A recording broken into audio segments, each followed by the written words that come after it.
it has to be done. I'm sorry. No, wait. Keep these because this is adjacency. Go for this one. I'm sorry. My beautiful lumber mills. Chapter 1. Taikonauts Galore.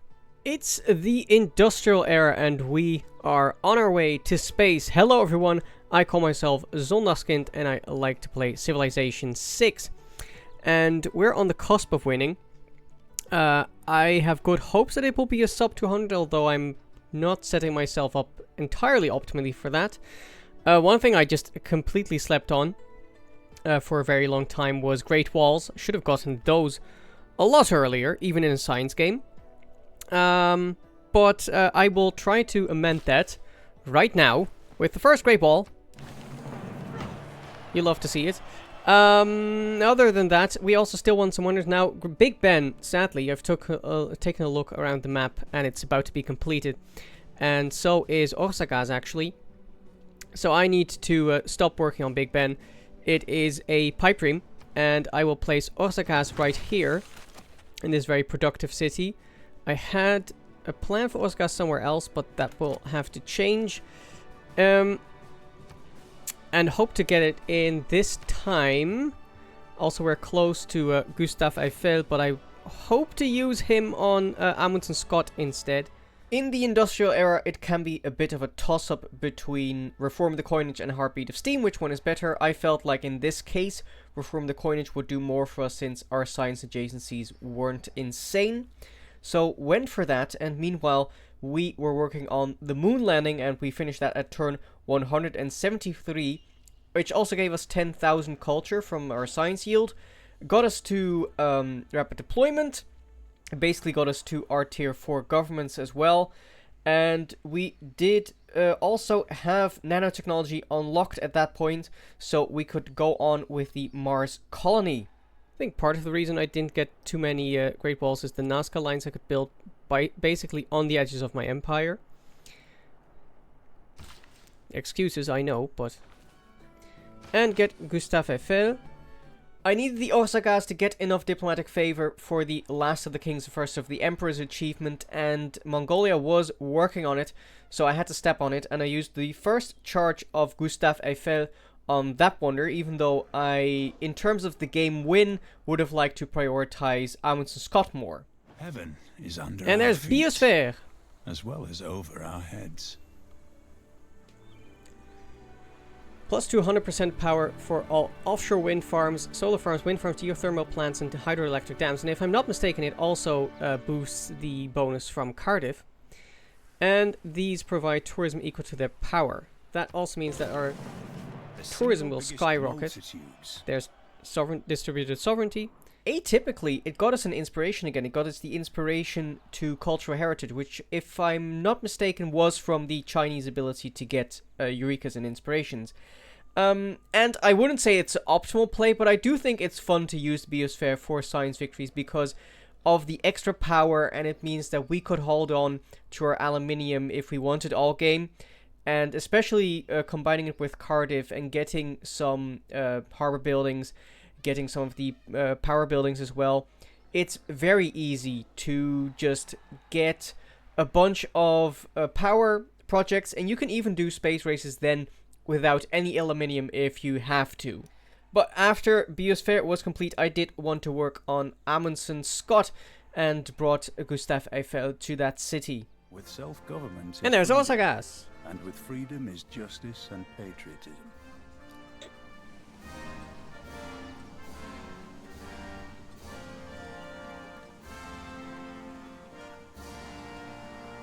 And the biggest reason I wanted that is that now we have 28 diplomatic favor per turn. That's what I needed for my achievement.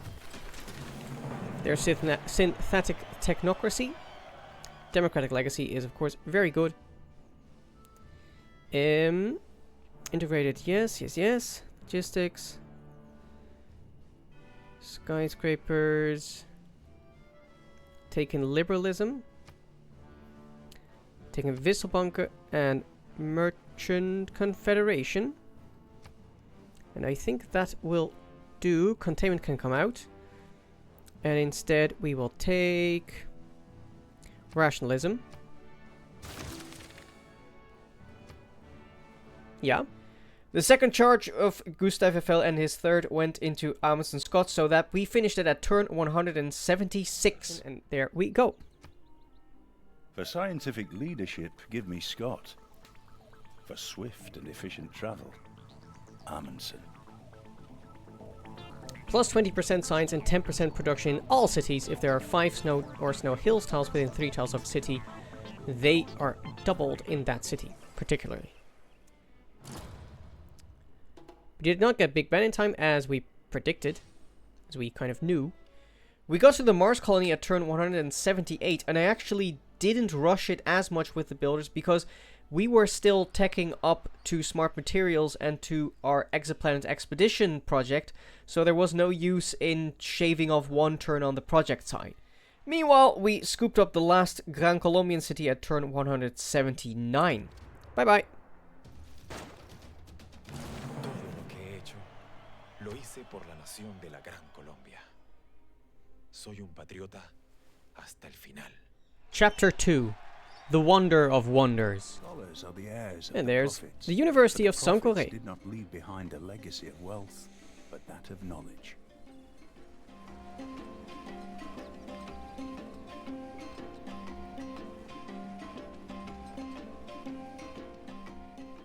To reflect on the wonder building as a whole, of course, I really went ham this game. In a average science game, I built 12 wonders. This time it was 28, which happens to be slightly more. Got a couple of the really good ones: Mausoleum at Halicarnassus, Kilwakesiwani, Ruhr Valley, Oxford University.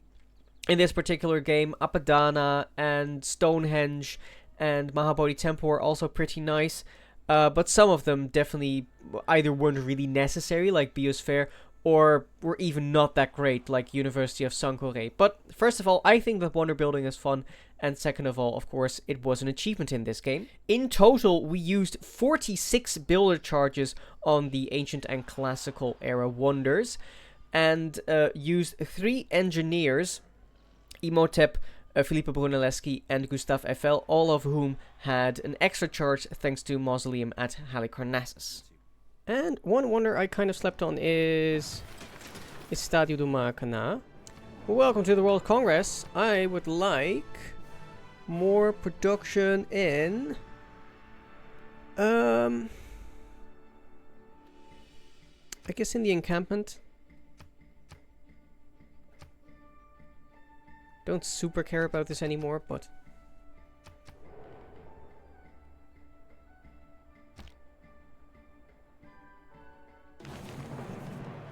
oh, we did get it. So there you go. Becomes complete. And there's smart materials. Huzzah! Okay, you can. Well, you'll get the workshop very soon. Get the. You could also get a spaceport, for which I do have to squash a good tile. If I'm not mistaken. Yeah. That is sadly unavoidable. So all of this is hills or it's too far away. Well, that's a shame. But it has to be done. I'm sorry. I'm sorry. No, wait. Keep these because this is adjacency. Go for this one. I'm sorry. My beautiful lumber mills. Anyway, launch exoplanet expedition. Go, go, go. Meanwhile, I can also buy your spaceport, which I will place over here. There's the exoplanet expedition now. It will only take 50 turns or less to complete, and it will be much less because we will work on projects wherever we can. But I will have to wait 1 turn because we haven't unlocked off-world mission just yet. And there's off-world mission. So now it is time. We have a bunch of aluminium as well. But while we have all that power to work with, might as well use that. There we go. There's your spaceport. And you can get going on the first terrestrial laser as well. So we're not even going to finish Estadio in time. F's in the chat.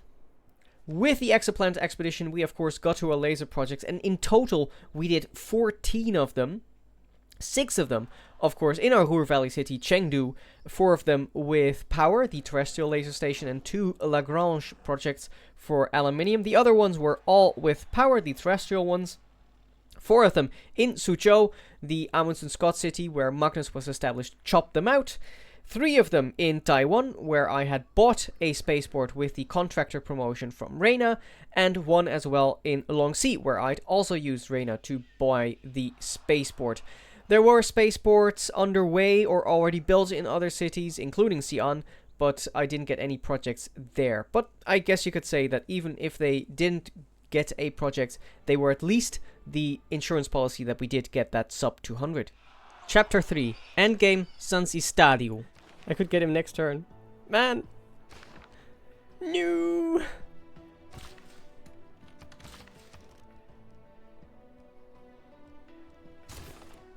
No, it won't count. It won't count as that I'm building a stadio. Oh man. That's a shame. I really wanted this one. You have room for a project. Man, Biosphere. So fun. Don't have to worry. Like, look at how much aluminium I still have. It's insane. 36 power. There we go, victory! A science victory with Qin Shi Huang, Mandate of Heaven of China. Almost got to Augustus Kaiser there. And let's look at the player science. Pew! But I do actually have to continue for a couple turns. Because there is an achievement I have not yet gotten. So that's good, because then also I can get the Stadio. Because let's look at the achievement. 10,000 Li, build 25 plus wonders yourself. Then, Lu Buwei's assistants, recruit at least 2 Chinese great people. I recruited Sun Tzu, who was Chinese, and I recruited Bi Sheng, who was Chinese. Let's see if I recognize any others. Yi Sun Sin is Chinese as well, or was Chinese. I think Qin Shi as well. I have to look that one up. Qin Shi. She sure was. Qing Dynasty. Last of the kings and first of the emperors. Finished the game with gaining 25 plus diplomatic favor per turn. We're at 28, and we definitely needed Osaka's for that, because we only have 16 base from suzerainties, and we're getting another 16 from Osaka's. Legalist philosophy, finished the game with at least 10 policy cards. It is 1, 2, 3, 4, 5, 6, 7, 8, 9, 10, 11, 12, 13. Helped there by Potala Palace, Forbidden City, and we picked up Alhambra later. And let's get down to business. Recruit Mulan and or Sun Wukong. Well, I mean, YouTube. I'll just do it like this. There we go. Sun Wukong. A bit of a cheese because I didn't really use him in the game, or Mulan. But I mean, I did recruit him, and we won still. This is only like 1 or 2 turns after we finished. So I just really didn't focus on the heroes past a certain point and kind of forgot about that achievement. But I'm fine with giving it to you, because it is still doable, and it should actually help you win the game if you recruit one of them. And the last thing that I also want to see is the Stadio de Maracana. It doesn't count in my spreadsheet and stuff, but I just want to have see it be built. Down through its history, only 3 people have managed to silence the Maracana: the Pope, Frank Sinatra, and me.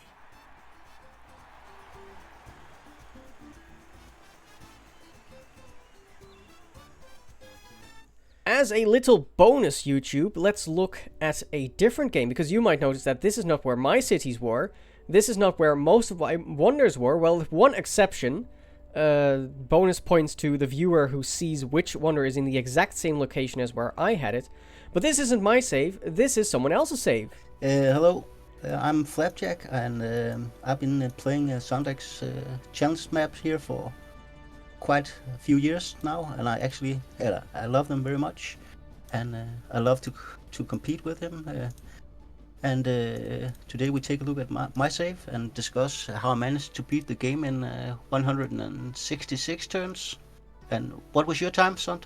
Was it 180? It was a little worse than that. It was 193 on the Hall of Fame. Let's look at it kind of chronologically. I think the very first thing that sets your play apart here is that the first hero is the greatest one, in my opinion. It's Hercules. How did you do that? The first thing I always try to save money for a monument in my second city, and let the second city build the first hero, because the first hero only costs 20 production, whereas the second one costs, is it 120 or something like that. But your capital city will actually be able to pump out a second hero in the ancient era if you time it correctly, which give me both Hercules and Himiko. Oh, so yeah. Yeah, that's amazing. Because also, I went through your historic timeline and took note of where I could see how much more quickly you got to something than I did. And autocracy, for example, already you pull a 7-turn gap with me. You got there turn 44, I got there turn 51. So buying that monument in the second city definitely seems like a very good plan. Then, let's see. You also went for Great Library, for Colosseum, for Oxford University, for Temple of Artemis, and also for Mausoleum and Kilwa. But all of those are in different places, which is fun. I guess the one wonder I don't see in your empire that I would have really liked, or that I did really like in my empire, was Chichen Itza. But I see that Gran Colombia has it, and maybe they got it faster in your run than they got working on it in mine. Yeah, the one I'm really sad about is, of course, the pyramids. Yeah. But I was scouting, and I saw Greece building it, and I planned on declaring war and just step on it, then the AI stopped producing. But they actually blocked me, so I couldn't do it. So I got framed by the AI. I couldn't reach it. The AI is getting smarter. In my playthrough, I was working on Stonehenge, and Monty set down a warrior on Stonehenge. Well, we weren't at war, but I couldn't use my build charges in there. So I was like, oh my god, they know! That brings me to the next big point where you definitely got an edge over me. Namely, I think what was important is that you got a medieval free inquiry instead of monumentality. Yeah, that's something I've been playing with, because free inquiry is really a lot stronger than what people give it credit for. And when you got a civ like China, who already got an extra edge in that department, 10% extra, you get 60%, right? Yeah. Insane. And my favorite mod in this game is the civic plus tech, where you can see how you manage, and I'm really meticulous about managing those, and just pays dividends. And the fact that you can build the late game wonders and get a Eureka is just insane in this game. With 60%, it's just it just pays so much. A lot of people don't understand with the 60% hitting a Eureka for a tech that's one era ahead of you. It's actually it's so big, because let's say it cost 1,000 science. You hit it, get 60% reduction, so it's 400. But now the era switches, and it get reduced by 20%, so they take 200 off. It's only 200.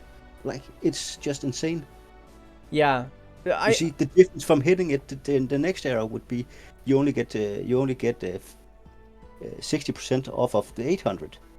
So it's completely different. So yeah, if you can follow me here.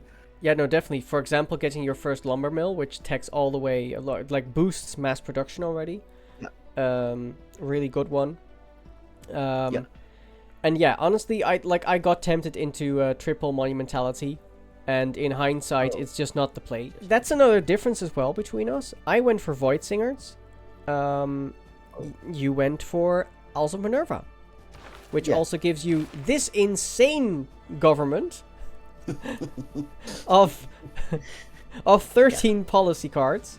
Yeah. I missed 6, 2, and another 6, 14. Yeah. I missed one by one turn, but yeah, I missed Alhambra by a fault. But yeah, that's what it is. Yeah. But yeah, I love hitting that government there. You know, you get the 30% extra for the districts and for the projecting, and yeah, it's just great when you hit that. Did you get into any wars? Because oh boy, did I. Simon declared on me once, so I had a few light cavalry. I just pillaged a few things, and then I settled with him, and yeah, made peace. Oh yeah. And of course, he declared the turn I got Geneva. That's just how it works. That's great. Yeah. The AI is getting smarter. See? Yeah, exactly. Then the one final thing is, the one thing we do have in the exact same place, other than maybe stuff like plantations and mines, but that is of course kind of by the wayside, but the one like city center and or wonder that is in the same place is Wait Teocalli. Yeah, the near perfect Wait Teocalli. And I mean, these yields are genuinely fun next to it. Pretty good. Yeah. That's pretty 5 nice. duck and a water tile. That's Yeah. On 5 like what gold. is usually 1 food and 1 gold. yeah. That's pretty nice. That feels satisfying. Normally, this was also kind of new to me because I don't normally build all those wonders. You know, I'm very picky about my wonders. Mm-hmm. I never built the Panama Canal. I never built the one that gets +1 housing, +1 population. Like it's Uncle just what? Yeah. And I built the Venetian Arsenal once, and I just realized it was just a crap wonder. I never. It was just a meme, like, you know. Yeah. Well, why would I build it? So between the wonders you did get, which one would you say is the one, like if you had to build one fewer, you would instantly chuck out? Maybe what's it called, Ostrich, or the +1, the +1 for +1 diplomatic favor for each suzerain. Yeah, because you didn't need it either for the achievements. No, I actually needed it to get the 25 diplomatic favor per turn achievement.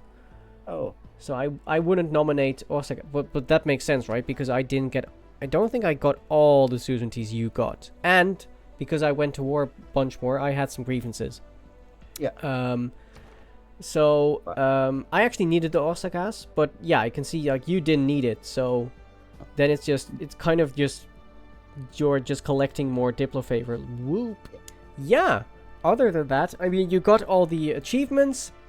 You have the diplomatic favor per turn. You have the 2 Chinese great persons. The first one you got were Zhang Qian and Bi Sheng. Let's see. You got of course enough wonder China, not Chinga. 25 exactly. You had to subtract the two tiles, right? Exactly. It says Yeah, 27. Dead Sea off. Yeah. Okay. You nailed it. I actually went over a bit. Final thoughts on the challenge. I really like this one. Science game is my favorite. Is my favorite victory condition, with the culture as a close one. And Mangatak, that you wanted to talk about your end game, and I'll try to cut that down to a reasonable length, and include that in the video. And now I will close out that video on YouTube side. So YouTube, if you like that we did this sub 200 with Mandate of Heaven Qin Shi Huang, then do please leave a like. If you think that it's trash that I didn't get Estadio Duma Kana in time, I agree, and do please leave that comment.